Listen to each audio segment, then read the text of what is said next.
I never thought I would understand just how much a culture could revolve around one simple thing until I moved to the Philippines. Growing up in suburban America, my life was structured, predictable, and, well, clean. Breakfast at 7, lunch at noon, dinner at 6, showers once a day, maybe twice if I felt extra ambitious. And every weekend was carefully planned out with errands, and more errands. I thought I had mastered the art of living efficiently until I found myself face to face with a Filipino habit that utterly baffled me. By the end of my first week, I realized one thing. Americans wouldn't survive this. Not even a little bit. It started with the mornings. In America, mornings are a race against time. Coffee, toast, shower, grab the car keys, and dash off to work while muttering under your breath about traffic. In the Philippines, I quickly discovered mornings are more of a gentle negotiation with reality, and this is mostly because of one thing: rice. I watched in absolute disbelief as my Filipino host family prepared breakfast, lunch, and dinner, each with a heaping plate of steaming rice. For breakfast. Yes, breakfast. Bacon, eggs, or fried fish? Check. Pancakes? Sure, but with rice on the side. It was a concept so foreign to me that my brain almost short-circuited. Who eats rice for breakfast? Americans drink coffee and maybe toast. Filipinos? They scoop rice into their mouths while humming happily, acting as if this was the most normal thing in the universe. By the third day, I had stopped questioning it and started observing. Every meal, every snack, every random bite in between rice was present. I tried to make a mental note. Maybe it's like bread in America. Okay, fine. I can handle bread. But rice in the Philippines was not just a food. It was a lifestyle, a philosophy, a sacred ritual.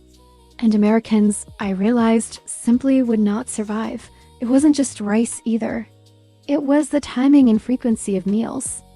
I remember clearly sitting down to what I thought was lunch around noon, only to see my host's younger cousins emerge from the bedroom, rubbing their eyes, ready for their first meal. It's snack time, they chirped. Snack time involved rice. Naturally, I asked, "Don't you eat lunch?" And they looked at me like I had grown a second head. "This is lunch," they said. I stared at my plate. I had scrambled eggs, 2 slices of bread, a little bit of fruit, and a generous scoop of white rice. I realized that my concept of meals was quaint, at best. Then came the bathing ritual, which I swear Americans would consider a form of extreme endurance sport. In my family, showering once a day was normal. Twice if you went jogging or did something athletic. In the Philippines, my host mom washed her hair in the morning, took a full shower after lunch, and somehow found time to rinse off again before dinner. She explained it simply. It's hot and we sweat a lot. Plus, you never know when guests might come and you should always be clean. I tried to wrap my head around it while standing in the bathroom, clutching a bar of soap, and wondering how many gallons of water this culture must consume daily. It was like living in a perpetual spa where hygiene was not just recommended, it was mandatory. And it didn't stop there. The moment I thought I was adapting, the small town adventures began. I had signed up to explore a few provinces to understand local life better. Americans, I learned, often assume that rural life means quiet, predictable routines. Not in the Philippines. I visited a small town in Laguna where I was introduced to the concept of bayanihan, a kind of communal spirit that Americans might think only exists in fairy tales. It was beautiful, yes, but utterly exhausting. At 7 in the morning, neighbors were already outside, cooking, cleaning, and preparing for the day. I offered to help. Big mistake. I was given a broom, a mop, and somehow by 8 a.m., had been enlisted to prepare 20 servings of rice porridge, sweep the entire street, and entertain a dozen toddlers who thought my blonde hair was a magical phenomenon. I realized Americans would have collapsed from sheer exhaustion and probably filed a lawsuit over unpaid labor. Food culture in the provinces was another revelation. I had heard about Filipino hospitality, but I hadn't grasped the full scope until I found myself in the middle of a festival. I was offered everything. Rice cakes, fried fish, grilled meats, noodles, desserts I couldn't pronounce. I politely tried to decline, but no, it was expected that I eat and eat and eat. Portions were enormous. I remember thinking, maybe if I pace myself, I'll survive. But in the Philippines, pacing yourself is an insult. Americans politely decline, maybe eat a salad and smile. Filipinos? They insist, shove food into your plate, and nod approvingly when you pile it on.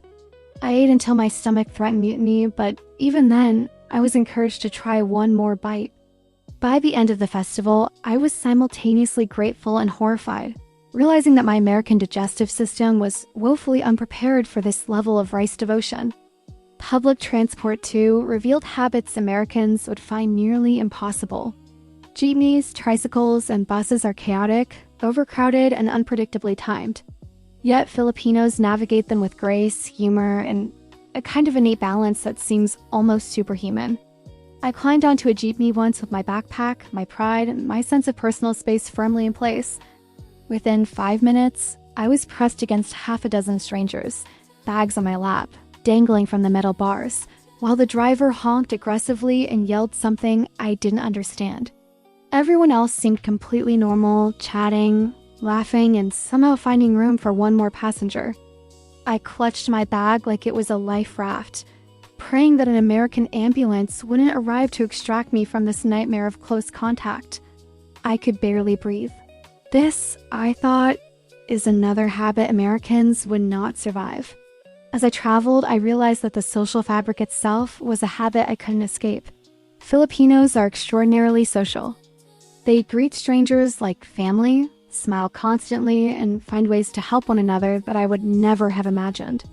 In America, a polite nod or hello suffices.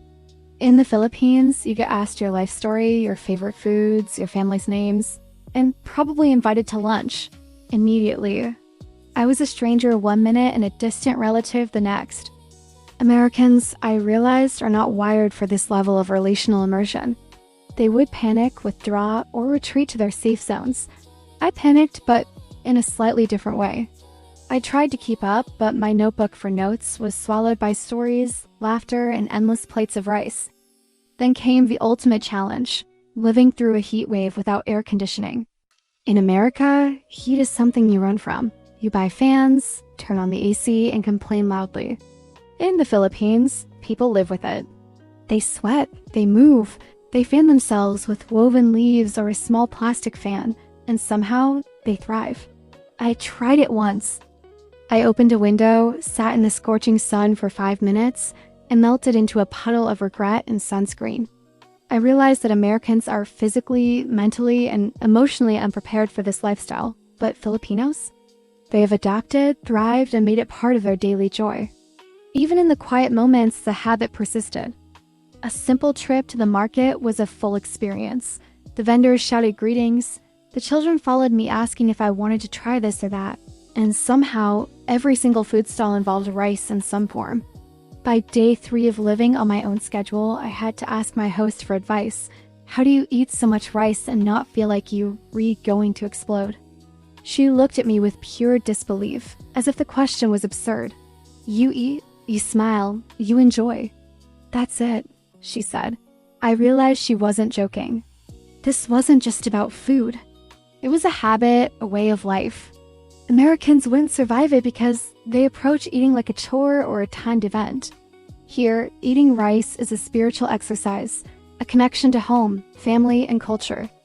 By the time I had lived in the Philippines for a few months, I had changed. My American habits were quietly adapting. I found myself craving rice for breakfast. I laughed more openly, hugged more strangers, and even found a rhythm in the chaos of jeepneys, tricycles, and town festivals. Yet, deep down, I knew that if I were to bring my old American friends here, they would be bewildered.